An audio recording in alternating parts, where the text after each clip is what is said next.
जब भी कोई व्यक्ति महात्मा बुद्ध के संघ में शामिल होता था तो बुद्ध उसे सबसे पहले शांत रहने के लिए कहते थे। ध्यान की अवस्था में जाने से पहले उस भिक्षु को शांत रहना सिखाया जाता था।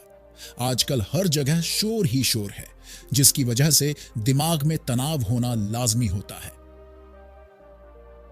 अगर आप रोज कुछ समय के लिए शांति से बैठने का प्रयास करते हैं तो इससे आपके तनाव से जुड़े हार्मोन के स्तर में कमी होती है। इससे आपका मन शांत रहता है, गुस्सा नियंत्रित रहता है और तनाव को बढ़ाने वाले हार्मोन्स का स्तर कम होता है। आज के वीडियो में हम देखेंगे कि हमें कौन कौन से संदर्भों में शांत रहना चाहिए और कहां हमें अपनी आवाज उठानी चाहिए। शांत रहने से हमारे भीतर कैसे बदलाव आ सकते हैं, इस पर भी हम बात करेंगे। दोस्तों, सूर्यास्त का समय था और गुरुजी ने सभी शिष्यों को बुलाया। उन्होंने कहा, कल सुबह हम सभी नदी में स्नान करने के बाद तुरंत हमारी कुटिया के सामने जाएंगे। सभी शिष्य थोड़ा हैरान थे क्योंकि उन्हें लगा कि शायद उन्होंने कोई गलती कर दी हो।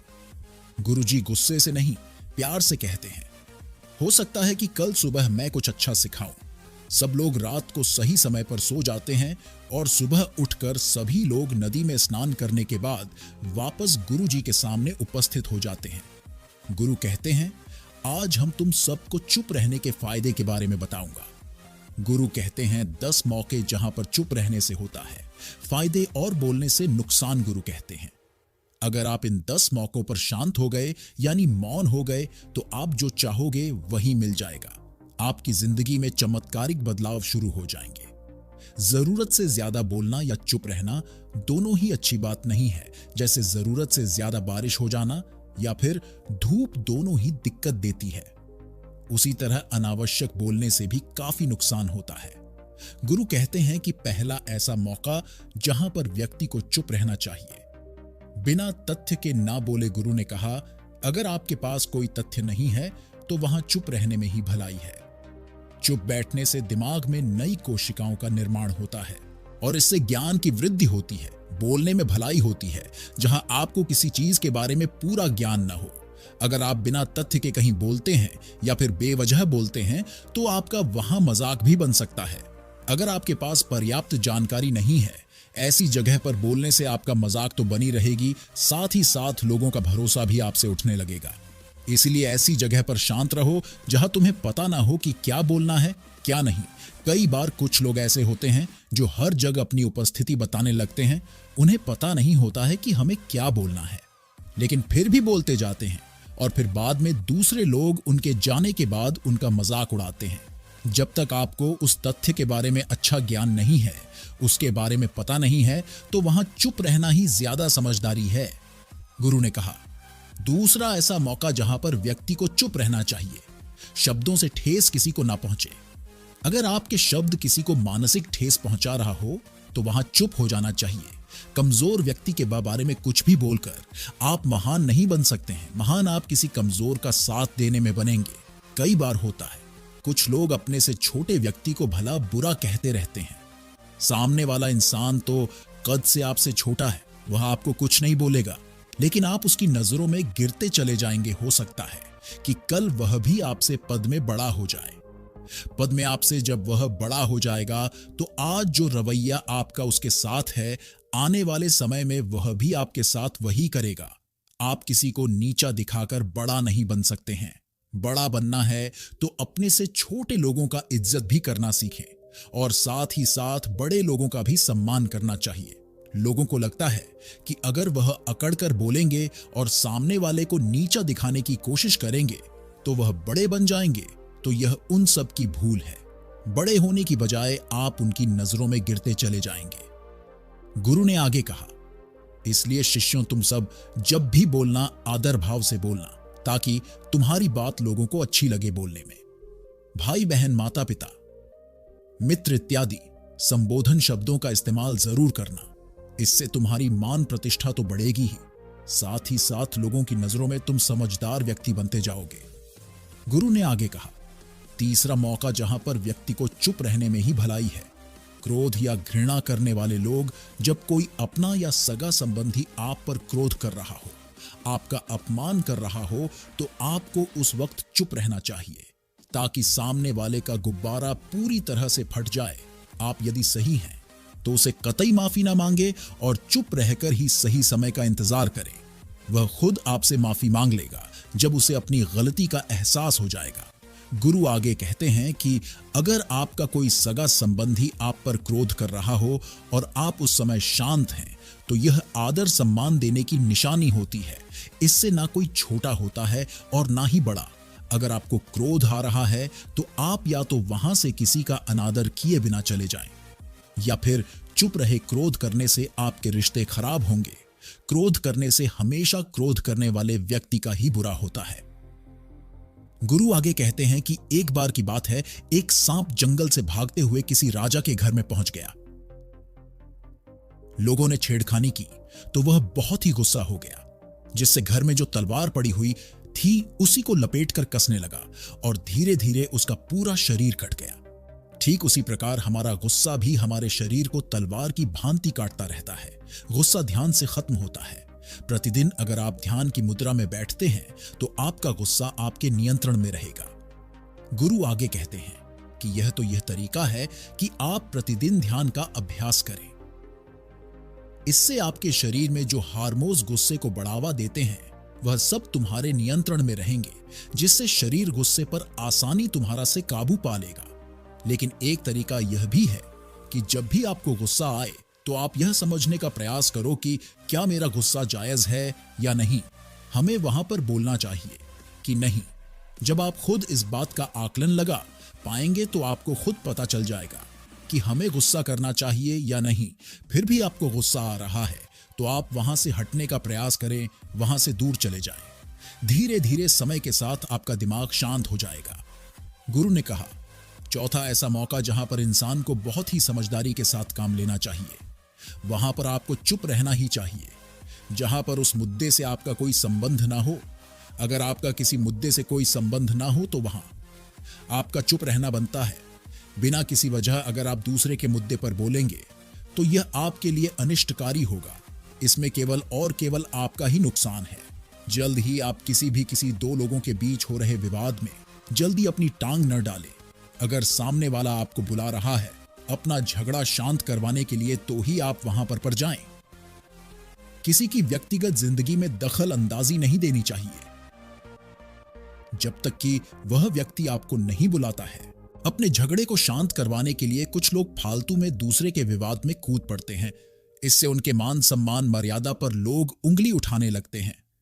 गुरु कहते हैं कि 10 मौकों में 5वां ऐसा मौका जहां पर व्यक्ति को बहुत ही समझदारी के साथ चुप रहना चाहिए। आपके शब्दों से किसी मित्र को हानि ना पहुंचे। अगर आपके शब्द सामने वाले के परिवार या मित्रों की प्रतिष्ठा के बारे में बुरी झलक दिखा रहे हैं तो आपको चुप रहना चाहिए। किसी के परिवार या फिर मित्र के बारे में बुरा बोलने से केवल आप ही बुरे बनेंगे। जो चीज आसानी से खत्म की जा सकती है उसे अपने शब्दों से बड़ा ना करें। बिना चिल्लाए बात करने का प्रयास करते रहना चाहिए। अगर आप बिना चिल्लाए कोई बात नहीं कह सकते तो आपका चुप रहने में ही भलाई है। किसी पर चिल्लाने से आपके व्यवहार के बारे में पता चलता है। ज्यादा बोलने से चीजें हमेशा खराब ही होती हैं। कई बार कुछ रिश्ते ज्यादा तेज बोलने की वजह से टूट जाते हैं। इसलिए अपनी आवाज में मिठास ना हो। मजाक को भी हमेशा शब्दों के मायने में ही रखें। जहां किसी को शब्दों से चोट लगे वहां चुप हो जाएं। ज्यादा बोलने से हमेशा नुकसान ही होता है। किसी और की प्रतिष्ठा को अपने शब्दों के माध्यम से उसे हानि नहीं पहुंचा चाहिए। यदि आपके शब्दों से किसी और की प्रतिष्ठा को ठेस पहुंच रही है तो वहां आपको चुप हो जाना चाहिए। जब कोई व्यक्ति आपके सामने नहीं है तो आप उस व्यक्ति के बारे में बुरे शब्द किसी तीसरे व्यक्ति के सामने ना बोले। गुरु कहते हैं, छठा मौका जहां पर व्यक्ति को चुप रहना चाहिए।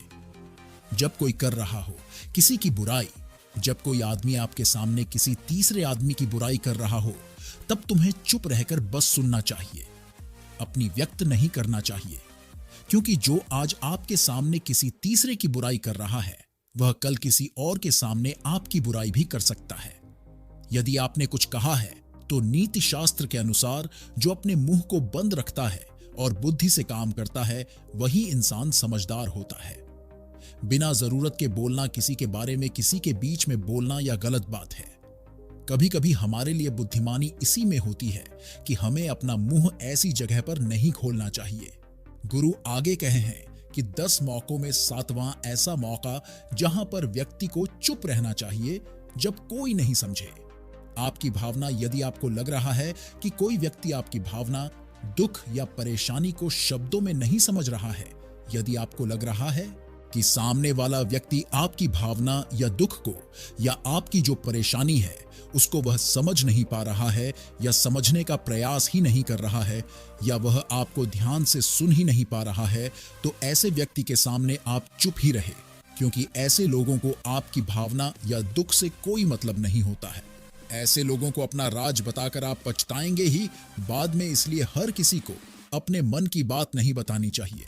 अगर आपको लग रहा है कि सामने वाला आपकी बात को नहीं समझ पा रहा है, आपकी भावनाओं को नहीं समझ पा रहा है, तो वहां पर आपको नहीं बोलना चाहिए, क्योंकि आज में आपका मजाक ही बन जाएगा जब आपको लगने लगे कि सामने वाला आपकी भावनाओं को ठीक तरीके से समझ रहा है, आप जो कह रहे हैं वह ठीक से सुन रहा है, तभी आप उसे अपने बात कहे।